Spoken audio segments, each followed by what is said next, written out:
ያስመሰለው ህዝቡን የእውነት ሳሪ አንቺ ላይ ያስጠነቆለች እንዲመስለው እኔ ለማኝ ወይ ሳሪ ወታ ለማኝ አይደለችም ስለተቸገረች ነው ብላለች አላለችም። በውስጥም ላውራት ፈለኩ ግን ውስጧ ቁምጥጥ ብሏል። ፈራሁ። ምን ብዬ ላውራ? የሆነ ነገር ብትለኝ እኮ ይከፋኛል። ምክንያቱም እኔ ከዛ በራሴ ወጥቼ እርዱኝ ግን ማለት ነው። ማንም ወዶ አይለምንም። እዛ ቪዲዮ ላይ አንድ የልመና ነገር የለም አለ። አሁንም ቪዲዮ ማዚ ፋሽን የሳሪት ጓደኛ ሪፖስተኛ ቪዲዮን ደንብ ታውቀኛለች። በአካል ያን ያህል ቅርበት ባይኖረንም እንተዋወቃለን። ገብቶሻል? ሪፖስት አጋይቼ እንቅልፋጣው በቃ የማታውቂው ሰው የፈለገውን ያርገር። እኔ እንደዚህ የምባልበት ቪዲዮ ላይ እንዴት ሪፖስት አደርጋለች? ከዛ ኢድ ሙባረክ ላይቭ ገብቼ ጠየቁኝ፣ ነገርኳቸው። እኔ ከፍቶኛል። ስም ራሱ አልጠራሁም። እኔ ከፍቶኛል። እኔ የምሰደብበት ቪዲዮ ላይ ሪፖስት አየሁ። ሳራና ሳራ ብቻ አይደለችም ጓደኛዬ አይደለችም። የሷን ስም አታንሱ። የሷን ማዛና ሲሉ ራሱ ጸጥ ነው ያልኩት። የከፋኝን ተናገር። መፋፋም ጀመረ። ግማሹ ሳይድ እኔን ይሰርባል፣ ግማሹ ሳይድ ሳራን ይሰርባል። አቡዬ ገብቶሻል? በራሴ ወጥቼ ተቸግሬያለሁ። በቃ ደግፉኝ። ሞክሬም አልሆነም። እህታችሁ ነኝ፣ አቋቁሙኝ፣ ስራ ልጀምር አልኩኝ። ገብቶሻል? ከዛ ብዙ ነገር መሰደብ ጀመርኩኝ በእነሱ ማለት ነው። እኔ ከሳራ ጋር ምን ሊኖርብኝ ይችላል? ነገር በእነማን ነገር መሰደብ ጀመርሽ? በእነማን? ማዕዛና ቱቱ ሰደቡ። መልክ ትሰራለሁ ምናምን፣ ስለ ድሮ ስራ አስገብተናል ምናምን ማለት ጀመሩ። እዛ በፈለገችው ቤት ትግባና ታብራራ። እኔ ሁልጊዜ ብዙ ማውራው ነገር አለ። ይሄ ነገር ሲያልፍ ብዙ ማውራው ውስጤ ብዙ ነገር አለ ማለት አልችልም። ሀቡ እኔ የራሴን ታሪክ ልናገር ቢሆንስ ግዴታ ስለ ጓደኞቼ ነው እንዴ እኔ ማውራው ወጥቼ? ገብቶሻል ስል ሁሌ እንደዛ ትላለች። ወታ ትናገር። ምን ልናገር ሀቡ?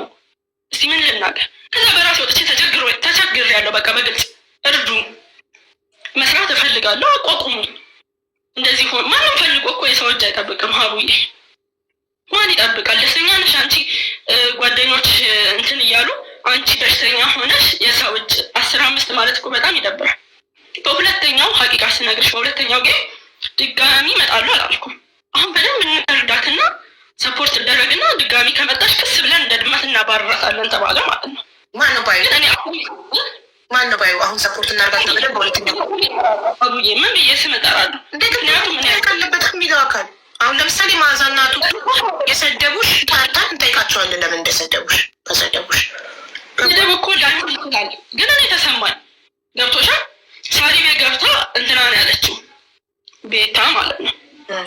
እንርዳትና እቺ ልጅ ከዛ ድጋሚ ቸገረኝ ብላ ከመጣች ክስ እንላታለን ተባለ። እኔ ከተረዳው የሚያቋቁመኝ ነገር ካለ ለምን እኔ ድጋሚ ተቸገርኩ እያልኩ እመጣለሁ። ሀቡ እኔ የራሴ ብዙ ችግር አለብኝ። ተንጠልጣይ ሁሉ የሚለኝ ጊዜ አለ። እኔ በክፋት ወጥቼ ሳራ እንዲያርጋብኛለች ያልኩት ቪዲዮ ካለ እኔ ይቅርታ እንዲህ ተደፍቼ ይቅርታ ጠይቃለሁ። እዚሁ ሰው መሀል እኔ አጥፍቻለሁ ብዬ ማለት ነው። እኔ ስለ ራሴ ችግር ነው ያወራሁት። እርዱኝ ነው ያልኩት። ሁሌ ሰው አስረጅኝ ይባላል እንዴ? እኔ ሚዲያ አለኛ ወጥቼ አግዙኝ እህቶቼ ማለት አልችልም? ሀቡዬ ምንድን ነው ጥፋቴ? ትችያለሽ እኮ ግን አንቺ በወጥተሽ እርዱኝ ስትይ እነሱ ደግሞ ሳሪን አታክ እያደረጉ ፎቶዋን እየለጠፉ ኢክራም እንደዚህ ከሳችው እንደዚህ የሆነችው ሳራ መተት አስመትታባት ነው እንደዚህ ነው ሲባል እንኳን አንቺ ባለ ጉዳይ ሁላችንም ሰምተናል። ፎቶዋን እየለጠፉ ቪዲዮ እየሰሩ እንደዛ ሲያደርጉ አንቺ ምን ምላሽ ሰተሻል? ላይክ ቪዲዮ ሰርተሽ እኔ ሳራ መተት አላሰራችብኝም ብለሻል ወይ? ኦር ምን አድርገሻል? አንቺ አሰርታብኛለች አላልሽም። እነሱ ከራሳቸው ሲሉ ይዟታል መሰለኝ ኢክራምን ኔትወርክ ወይስ ሁላችን ተጫዋችን ያለች ዛን ጌም ተጫዋችና ሁላችንም መተን ሰፖርት እናድርገሽ ነው? በውስጥ ቤታ ብትረጂ ይሻላል። ተረጂ አለች ቤታ። እኔ ጌም ነው የምጫወተው አልኳት። ምክንያቱም ሳሪ ከተረዳሽ ትሰደቢያለሽ፣ ይሰድቡሻል ብላኛለች። ያንን ስለምፈራ ጌም ተጫውቻለሁ። ጌሙ ግን እንደጠበቅኩት አልሆነም። ያጠፋሁበትን ምክንያት ነግሬሻለሁ። ሁለተኛ ዙር ጌም ድጋሚ አጫውተውኝ 70 ሺህ ለእኔ ሰፖርት እንጂ የመጀመሪያው ነው 70 ሺህ ያልሽኝ እኮ ጌም የመጀመሪያ ዙር ጌም 70 ሺህ። የመጀመሪያውንማ ታከምኩበት ብዬሻለሁ። የመጀመሪያውማ ካሽ ነው የላኩልሽ እኮ ሪም 20 ሺህ 270 ሺህ ብር እሱን በሕክምና ያጠፋሁት እኮ ስላልነገርሽኝ ነው እኔ የጻፍኩት። ሁለተኛው እንዲ ይህን ለሕክምና ዋለ 70 ሺህ 20 ስትሞት ነው የተሰጠኝ። ኦኬ ጥሩ። ይህ ደግሞ ሳሪ ከግሏን ከራሷ ከኪሷ የላከችው ነው። 53 ሺህ ቶታል 43 ሺህ አንበሳ 10,000 ዝም ብሎ ጊፍት። እሺ በቃ ተስፋ ቆረጥሽ ድጋሜ ወደ ዱባይ መሞከሩን ተውሽው? አልሞከርሽም? ከዛም በኋላ ተበድሬ ነው ብዬሻለሁ ማለት ነው። የመጀመሪያው ሆነ የተበደርሽው 50,000 ተመለሰልሽ? አልተመለሰልኝም። ተቃጠለ። ሁለት ኬት አለብኝ። ተቸገርኩ። ሀቡዬ ሁሌ አስረዱኝ አቲ። አሁንም እኮ በደንብ እርዱኝና ድጋሚ ፊቴን በእርዳታ አታዩም። ተነስቼ ሰርቼ ላሳያችሁ። ገባሽ? ሳራም ብዙ ሰው ይላታል። ኢክራም ላይ አስጠንቁለሽ አሁን እኔ አያድርገውና ሳራ በእኔ ቦታ ብትሆን ኢክራም አስጠንቁለሽ ባደው ብባል ሳራ እንደዚህ ታለች ብዬ አላስብም። ምክንያቱም መጀመሪያም ይህ አጀንዳ ተነስቶ ተናግሬያለሁ። እንዲህ አይነት ነገር አላውቅም ብዬ ማለት ነው። ገብቶሻል? አሁን ድጋሚ እንደዚህ አሉ ማለት እኔ አልኩ ማለት ነው። እኔ በየቦታው አንቺ አልሽ ማለት አይደለም። ሰዎቹ ሲሉ አንቺ ዝም ካልሽ ዝምታ ሽታ ስለሆነ ያው ሞስቶፉ አብዛኛው ህዝብ አመነ። በቃ ኦልሬዲ ሳሪ ኢክራም ላይ መተት አድርጋለች ብሎ አመነ። ለምን አንቺ ምላሽ ስላልሰጠሽ ወይ ቪዲዮ ወጥተሽ ስላልሰራሽ እና ሳራ እኔ ላይ ምንም ነገር አላደረገችም፣ ሳራ ይህን አድርጋልኛለች እስካሁን ድረስ ከሄድኩ በ2 ዓመት ውስጥ ምናምን ስላላች አመነ። ከዚህ በፊት ያለው ነገር ምንም ያመጣው ነገር እኮ የለም። የኔ አሁን ብዙ ሰው ኢክራም ለማኝ ኢክራም ለማኝ ኢክራም ለማኝ ይለኛል። ወልጄ አይደለም ለምነው ስላጣው ማለኝ እንደድሮ አልጠላም። አቁሻ እኔ ወጥቼ አዎ አድርጋብኛለች በሷ ምክንያት ነው እንዲህ ሆንኩት ካልኩኝ ነው እኔ ተፋታ ከሆነ በጣም ይቅርታ። እኔ የራሴ ጠብኝ ሰው በዛ በዚህ ሲለኝ ያመልስ እየሰጠው እየገባው እርዱኝ በገስት እያልኩ ስለሆነ ነው እንጂ ጥፋት ከመሰለ በጣም ይቅርታ አድርገኛለች ብዬ አላስብም። አድርገን ሰው ይፈተናል፣ ይታመማል፣ ያጣል፣ ያገኛል። እንደዚህ አድርጋብኛለች ያልኩት ቪዲዮ ካለ ብያታለሁ። እኔ ይሄ ጥፋት ከሆነ እውነት ወጥቻ ለመናገር ጥፋት ከሆነ በጣም ይቅርታ ሳሪ። እኔና አንቺ የድሮ ጓደኛ ነገር እያስተዋል ስላልሆነ ነው። ገብቶሻል? የሳሪቲን ፎቶ እየለጠፉ ጉዳዩን እያሸራሸሩት ነው እና ይህን ችግር እንደምፈታው አንቺ እህታችን ችግርሽን ጠይቀንሽ ምን እንደሆነ ችግርሽን አስረድተሽን የአቅማችንን እንድናግዝሽ ነው እዚህ ጋር ያለ ነው እና ምንድን ነው ኢክሩዬ የተፈጠረው የገጠመሽ የደረሰብሽ በደል ምንድን ነው? ከየትኛው ልጀምርልሽ? ሰሞኑን በተነሳው ምንድን ነው ከመጀመሪያ እኔ ላይ ደርሷል ብለሽም የደረሰብሽን ነገር ያው እኔ ይሄ በደል ደርሶብኛል ብለሽ እንድትነግሪሽ ነው። አላይም ነበርኩኝ ከተፋታውን በኋላ ማለት ነው። እዛ ከሪም ጋር ስራ እንሰራ ነበረ። ከሪም ጋርም ካቆምኩ በኋላ እዛው አላይም ነበረ ምኖረው ማለት ነው። ገብቶሻል? ከዛ ታመምኩ። በቃ ምንም ነገር ሊስማማኝ አልቻለም። ያው የጎይታር ችግር ነው፣ በሽታውን አላወቁልኝም እንጂ ማለት ነው። ታመምኩ፣ ሰውነቴ ቀነሰ ምናምን። እንዲሁም የፋሲካ ጊዜ ከረጅም ጊዜ በኋላ ሳሪ ጋር ሲሄድ አላወቀችኝም ሁሉ ማለት ነው። ከዛ አትሄጂም እዚህ ሁኚ አላይን ምን አለሽ ከስተሽ በህመሙ ከስተሽ ተቆርሽ ነው ያወቀችሽ? ከረጅም ጊዜ በኋላ ነው እሷ ጋር የሄድኩት ማለት ነው። እሺ በቃ ከአንድ ወር በኋላ አስተካክዬ ጠቅልዬ እመጣለሁ አልኳት።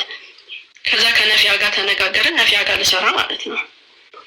ነፊያ ጋር መጣሁኝ። ነፊያ በዚህ ሁኔታ እንዴት ነው መስሎ አለች። በጣም ታመሻል እኮ እንዴት ነው ማሰራሽ? እኔም ፈራለሁ አለችኝ።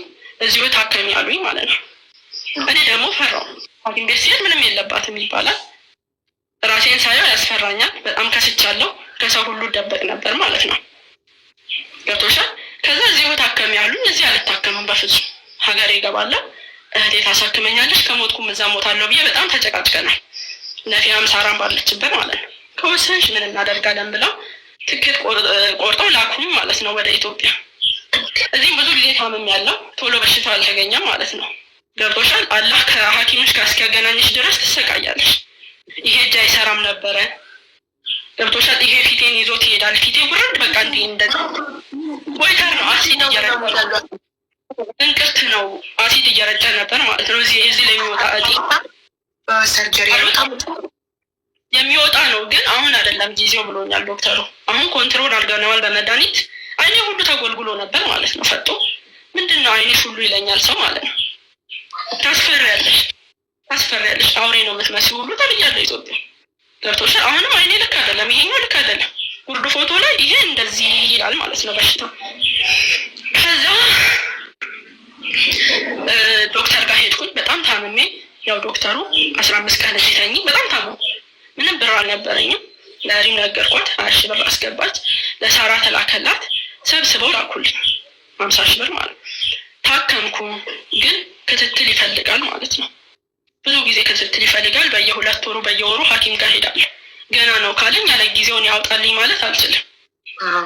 እኔ አሁን ከሳሪ ጋር ምን ነገሩን እንዳገናኘው ራሱ አላውቅም። ከዚህ በፊትም አስጠንቁ አባት ነው ሲባል ገብቶሻል። በውስጥም እየመጡ ወይ ሪም ወይ ሳራ ተዘግመውብሻል ሲሉ እረፉ። እንደንን ነገር የለም በእኛ መሀል። እንደዚህ ስሟን አታጥፉ። እኔ ብናገር ንግግር አልችልም ስልሽ ወይም ባይቀድመኛል ወይ ንግግር ያያምር ገብቶሻል። ድሮም ስትሰደብ እኮ ሳራ ነው የምትናገሩ አይደል? አንዴ እንደውም እነሱ ናቸው ኮሜንታተሮች ናቸው ለዚህ ያበቋት ብለዋል አይደል? ከዛ ወጥቼ እንደዚህ አይነት ነገር የለም አትበሉ ስል ከዚህ ቆጠረኝ የለም። እኔ ትሰደቢያለሽ፣ ትነቀፊያለሽ፣ ቲክቶክ ላይ ብዙ ነገር እንባላለን አይደለ? ያለ ነገር ነው። ያ ማለት ግን እኔ ፖስቻለሁ እኔ ተናግሬያለሁ እያልኩ አይደለም። ሰው የፈለገውን አስተያየት ይሰጣል። ባጣሽ ቁጥር እየመጣሽ ትለምኛለሽ እባላለሁ። ገብቶሻል። መቼም አትሻሻይም፣ ልመና ነው ስራሽ፣ ብዙ ነገር እባላለሁ ኮመንት ላይ። ግን እኔ ግድ አይሰጠኝም። ምክንያቱም ከኮመንት ይልቅ ያለብኝ ችግር ይበልጣል። ገብቶሻል። አለመስራት፣ እነሱን እያዩ ቁጭ ማለት፣ አቅም ማጣት በጣም ከባድ ነው። ከዛ ጌም ተጫወትኩኝ፣ ታከምኩኝ፣ ድጋሚ አጣሁ። ሳራ ጌም ልጫወት ነው አልኳት ማለት ነው። ያ ብር ምንም አላረገልኝም ሀቡ በሀቂቃ 70 ሺህ ብር ነው ከዛ ጌም ያገኘሁት። አያቴ ሞተች ያሳደገች። በመጀመሪያው እንትን 50 ሺህ ብር የላኩልሽ ሪምና ሳንቲ። ሪም 20 ሺህ ብር ላከችልኝ። ቀሪ ደግሞ ሰብስባ ላከችልኝ ከሚያውቁኝ ማለት ነው። አዎ እኮ ሪም ብቻዋን 20 ሺህ ከዛ ሳርጌ ደግሞ 30 ሺህ ሰብስቧል። አንድ ላይ 50 ሺህ ወይስ 50 ሺህ ሪም ሳሪቲ? ኦኬ ሳሪቲ 50 ሺህ 70 ሺህ ላኩልሽ እና በ70 ሺህ ታከምሽ። ይበቃል 70 ሺህ ለመታከም? የግል ሆስፒታል ነው። መጀመሪያ 8 ሺህ ከፈልኩ። 15 ቀን ሆስፒታል ውስጥ ተኛሁ። 2 ሺህ ብር እየከፈልኩ ማለት ነው። ገብቶሻል። በዛ ራሱ በጣም አመስገኛለሁ። ማንም አልነበረኝም እኔ በሰዓቱ አንጡ የምለው እንኳን የለኝም። ንግግር በፍጹም አልችልም ሀቡ። ተናግሬ እንኳን ማሳመን አልችልም ማለት ነው። አሁንም ቢሆን እኔ ከሳራ ጋር ችግር የለብኝም። እንደዛ ስትባል በጣም ተነጋገርን። እንዲህ አይነት ነገር የሚባል ነገር የለም ማለት አትረጂ። ገባሽ? በመጀመሪያ ይህንን ሰራሽ ተሰጠሽ፣ ታከምሽ፣ ከዛ ተመልሰሽ መጣሽና ጌም ተጫወትሽ። ከጌሙ ደግሞ ስንት አገኘሽ? 70 ሺህ። ኦኬ ከጌሙ ደግሞ 70 ሺህ። ከዛ እሱንም ታከምሽበት? ኖ ለቅሶ ነበር ወሎ ቤተሰብ ይዤ እዛ ሰደቃ ምን ስል ብሩ አለቀ። ከሐዋሳ ወሎ። ማን ሞቶ ነው? አያቴ የእናቴ እናት ያሳደገችኝ ሞተችብኝ። ለሳራ ነገር ያሰራ ታማ ነው? አዎ ራሱን ጊዜ ታማ ነበር። እሺ ኦኬ። ስለዚህ 70 ሺህ የጌሙ 20 ሺህ ስትሞት ነው? አዎ እሺ ቀጥይልኝ። ከዛ አልፎ አልፎ ከሳሪ ጋር እናወራለን ማለት ነው። እሷም ጊዜ የላትም፣ እኔም ብዙ ቮይስ አላደርግም ማለት ነው። አልፎ አልፎ እንደውም ሲቸግረኝ ላኪልኝ እላታለሁ። ቸግሮኛል ካላት ትልክልኛለች፣ ከሌላት አትልክልኝም። ምንም ነገር ተቃውሚያት አላውቅም። እሺ ሳሪዬ ከማለት ውጭ። በ2 ዓመት ውስጥ ኢትዮጵያ ከገባች ሳሪቲ ቸግሮኛል ላኪልኝ ስትያት እስካሁን ስንት ላከችልሽ? ላይክ 10 ሺህ ብር። ይህ ከራሷ ነው ሶሻል ሚዲያ ላይ ያርጋራ ሳታይ ከራሷ ምትከትልሽ ነው። በመሀል አካውንት ላኪ ስትል ሳሪዬ በሚያስፈልገኝ ሰዓት ነው የላክሽልኝ አልኳት። 10 ሺህ ብር ላከችልኝ ማለት ነው። ከዛ ድጋሚ ደግሞ የጌሙ ሰዓት እኔ አንበሳ አላወርድላትም። የአንበሳውን ብር የአንበሳውን ብር ላከችልሽ ስንት? 30 ሺህ። በ2 ዓመት 43 ሺህ ብር ይቀርታል። 43 ሺህ ብር የአንበሳ። ኦኬ እስከ ራሷ ከኪሷ 43 ሺህ የአንበሳ ጌምሽን ያው ቲክቶክ ከሚቆ ብላ 43 ሺህ ብር ሙሉ የአንበሳውን መጋዝ ላከችልሽ። አንዴ ደግሞ 10 ሺህ ብር ላከችልሽ። አንድ ላይ 53 ሺህ ከራሷ ከኪሷ 50 ሺህ ደግሞ ሰብስባ። ከዛ የመጀመሪያውን 70 ሺህ ታከምሽ። ከዛ በሁለተኛው 20 ሺህ ሞቱብሽ እና ጌም ተጫውተሽ 70 ሺህ ያገኘሽ ከጌም። ከዛስ ሌላ ምንም የተደረገልሽ እርዳታ የለም? ኖረው አንድ እህት አለችኝ። አስቤዛ ያለው ሐኪም ቤት በየ2 ወሩ ሄዳለሁ። መድኃኒቴ የወር ነው። ፒቲዩ በጣም ውድ ነው። የመንግስት ካላገኘች በጣም ውድ ነው። እሱን ውጣለሁ። ድጋሚ ደግሞ የልብ የምትዋጣለች። እሱም በየጊዜው ነው የምገዛው ማለት ነው። በቀን 9 ፍሬ ነው የምወስደው መድኃኒት። ከዛ በቃ እንትኑ ኮንትሮል ከሆነ ለዶክተር ሄጄ ስራ መጀመር አለብኝ፣ አልችልም እንደዚህ እየከፈልኩ አልኩት። በጣም የሁለት ወሩ ሴት ሙሉ ምርመራ ነው የማደርገው። ጉበቴን ቼክ ያደርጋል፣ መድኃኒት ጎድቷታል አልጎዳትም ብሎ የልቤ የምታያል ብዙ ነው የምታወጪው፣ የግል ሲሆን ማለት ነው። ገብቶሻል? ከዛ ነፊያ እሺ ብላ ቪዛ ወጣችልኝ። ቪዛው እንደወጣልኝ ለሳራ ላኩላት። እሰይ ልትመጪ ነው አለችኝ። ቪዛ ወጥቶልኛል አልኳት። ከዛ እኔ ፕሮሰስ ሲስተም ውስጥ እንደሚያስፈልግ ምንም አውቀው ነገር የለም ሀብዬ። ቪዛው ተላከልኝ፣ ትኬት ቆርጬ እንደሚሄድ ነው የማውቀው። እንደ ነገር ትኬት ቆርጬ ልበል ሳሪ እንትን ያስፈልገኛሉ አልኳት። ኤጀንት ያስፈልገኛሉ፣ እስቲ ሙኒትን ጠይቂያት አልኳት ማለት ነው። ከዛ ሙኒትን ስጠይቃት ግዴታ ኤጀንት ያስፈልጋል፣ ኤጀንት ሲስተም ውስጥ ለመግባት 150 ሺህ ብር ያስፈልጋል ተባልኩኝ ማለት ነው። ምንም የለኝም እኔ በዛን ሰዓት የትኬት 50 ሺህ ብር ነው መሰለኝ ያስኩት። 200 ብር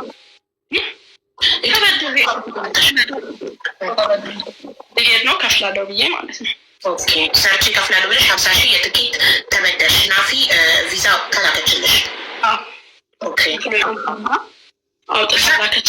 የትኬቱ በረራ እንደ ነገ ሊሆን እንደ ዛሬ የኤጀንት 150 ሺህ እንደሚፈልግ ተነገረሽ? በረራ ስንት መግቦ ነው በአንድ ቀን? ኖ እኔ የማውቀው ቪዛ አለኝ፣ ትኬት ቆርጬ መብረር ነው። ትኬት መቁረጥ አያቆይም ታውቂያለሽ። ግን ግዴታ ኤጀንት ውስጥ ሲስተም ውስጥ ገብተሽ በሲስተሙ ምክንያት ፓርኮድ ሲወጣልሽ ነው። በዛ መሰረት ነው ትኬት የሚቆረጠው አሉኝ ማለት ነው። ከመቁረጥሽ በፊት ጠየቅሻት ሳሪቲ ምን ያስፈልገኛል ስትያት፣ ሳሪቲ ሙኒትን ስጠይቃት በኤጀንት ማለፍ እንዳለብሽ ነገረሽ? አቦ ይቅርታ እሺ፣ ስነሳ እንትን እንዳይልሽ ከስተመር ስላለብኝ። እሺ ሳሪ ምንም ችግር የለም። እና ለኤጀንት 150 ሺህ እንደሚያስፈልግ ተነገረሽ እና ደግሞ ያለው የትኬት 50 ሺህ ብቻ ነበር። ከትኬቱ በደላላ የማውቀው ኤጀንት ነበር ድሮ። ኦኬ እዛ ሲስተም ውስጥ አስገቡኝ። ድጋሚ ተመለሽ ተባልኩ። ኦልሬዲ እኔ ተሰናብቼ ምናምን ሻንጣ ገዝቼ ልብሴን ይዤ ነው ወደ አዲስ አበባ የሄድኩት። ተመለሽ 20 ቀን ያስፈልጋል ግዴታ ፓርኮድ እስኪወጣ ተባልኩኝ ማለት ነው። ከዛ ያን እንትን ጨራርሼ ተመለስኩ ፓርኮድ እስኪወጣ ማለት ነው። ነፊያ ደግሞ እንትን ቪዛሽ ሊቃጠል ነው አለችኝ ማለት ነው። አንድ ቪዛ ከወጣ እኮ 60 ቀን መቆየት ይችላል አይደል? ያኔ በዚህ በፕሮሰሱም በምኑ ከአንድ ወር በፊት ከሀገር ውጭ ከሆንሽ አይሆንም አለች። ግዴታ በራተል በለድ ከሆንሽ አይሆንም፣ ወደ ውስጥ መግባት አለብሽ አለች። የረመዳን ሰሞን ማለት ነው። ከዛ ተመለስኩ። ፓርኮድ ወጣልኝ፣ ጠበቅኩኝ። ነይ አሉኝ አዲስ አበባ ማለት ነው ኤጀንቶቹ። ድጋሚ አዲስ አበባ ሄድኩኝ። ድኛ አይደለም ሀቡ መስራት ስላለብኝ ነው። ምክንያቱም የሰው ፊት ሰው እጅ በጣም ያስጠላል። 10 ጊዜ ሰው አታስቸግሪ፣ ማንም ግዴታ ስለሌለበት ማለት ነው። ከዛ ሄድኩኝ። ድጋሚ አይሆንም አሉ። ኤርፖርት ገባሁ። እህቶቼን ባልፖሮቶች ተመልሰሽ ትኬት ተቆርጦ ገባሁን። በኢታሀር ነበር የተቆረጠልኝ ማለት ነው። ከዛ ወረቀቴን ሳሳይ የሆነ ወረቀት ብቻ ጎሏል አሉ። ሶሪ አሁን መሄዳችን ትኬትሽን አስተካክልና በሚቀጥለው አሉኝ ማለት ነው። ወረቀቱ የጎደለው ከማን ነው? ከኤጀንቱ ነው ወይስ ከኤጀንቱ ነው? ወረቀቱ በአንቺ በኩል ነው የተገኘው? በእኔ በኩል 150 ሺህ ሰዓት ከፊው ሰርተሽ ከፊው ተስማምታችሁ ነው? እሺ ተመለስኩኝ ለሁለተኛ ጊዜ ማለት ነው። በሶስተኛው 56 ሺህ ብር ከፈሉና ተስተካከለ። 56 ሺህ ነው የላከልኝ። ትኬትሽ ተስተካክሏል ተባልኩኝ። ሄድኩኝ። የኢትሃድ በረራ አለ ተብዬ ማለት ነው። ግን ጦርነት ነበር። ጭራሽ የኢትሃድ ፕሌን አልመጣም። 3 ቀን ሆነው አሉኝ ማለት ነው። ተስፋዬ መጥቼ መስራት ነበረ አልሆነ። ሶስተኛ ጊዜ አልመለስም ከአዲስ አበባ ብዬ ሁሉ ነበር ማለት ነው። አቡዬ አላህ በሚያውቅ በጣም ህይወት በጣም አስጠላኝ። ገብቶሻል? 10 ጊዜ ሰውን ማጠይቅ የሚሰለችሻል። የራስሽ ችግር አለ። ሄደሽ መስራታችን በሽታው አለ። አስቢ ምን ሊሰማኝ እንደሚችል። በግድ ተመለስኩኝ ወደ ሀገር ማለት ነው። ባጃጁ ሲሆን አፏቸውን ይዛሉ ማለት ነው። በቃ ካልሆነልሽ አታገለሽ አገርሽ ስሪ ምናምን የሚለኝ ብዙ የሆነ የአሹር ያለ አርፌ ቁጭ አልኩ። በጣም 3 ቀን ሙሉ ደበረኝ፣ አለቀስኩኝ። ለምንድን ነው እንደዚህ መፈተን አልኩኝ። ገብቶሻል? ከዛ በኋላ እንዴት ነሽ አለኝ የለም። ምን ሆንሽ፣ ምን ደረሽ፣ ምን ሆንሽ፣ ምን ተሳካልሽ አለኝ የለም። አልፎ አልፎ ላይ ብገባለሁ፣ አለቅሳለሁ፣ እጫወታለሁ። ለምን ዱባይ አትመጪም አሉኝ። ከስንት አንዴ ገብቼ ለምን ዱባይ አትሻሰሪም ሲሉኝ ሳልሞክር ቀርቼ አይደለም ሞክሬ ነው። ግን ትኬቴ እንደዚህ ሆነ ቢቢል እርር እያለቀስኩ ማለት ነው። ከዛ አንዳንድ እህቶቼ ምን ነው የቸገረሽ ንገሪኝ እንደዚህ ምናምን ብለው በውስጥ ጠየቁኝ ማለት ነው። ከዛ ባለፈው ያው እኔ ሁሌ ለማኝ ነው የምባለው። ወጥቼ አለቀስኩም። ቪዲዮ መስራት ጀመርኩ እንጂ በመቶ ሺህ ፎሎወር ብላ አንዷ ሰጠችኝ። ሀቡ ይሄን ፊቴ ምንም ላደርገው አልችልም። ኦፍኮርስ በፊልተር ነው የምሰራው። ፊልተር ደግሞ ፊቴ ሊቀበል አልቻለም። ጉዳቱን አላውቅም። ስክሪንሾት እያደረጉ ይቀልዱብኛል ማለት ነው። ድሮና አሁን እያሉ አያለው ምንም አይደለም። ምክንያቱም ይደግፍሽ አለ ማይደግፍሽ አለ ትችል ያለ ነው ሚዲያ ላይ እስከወጣች ድረስ። የሆነ ቪዲዮ ላይ ኢክራም ወታ እንዲሁ የሳራ ስም ደግሞ ድጋሚ ጀመረ እንደ አዲስ ማለት ነው። እሷ እንደዚህ አርጋት ነው። እኔ ኖርማል ቪዲዮ ፎሎ አድርጉኝ በመቶ ሺህ ፎሎወር ብዬ ነው የሰራሁት። ጀመሩ ፎቶ አድርገው ኢክራም ወታ በለመነሽ ቁጥር እናንተ እነ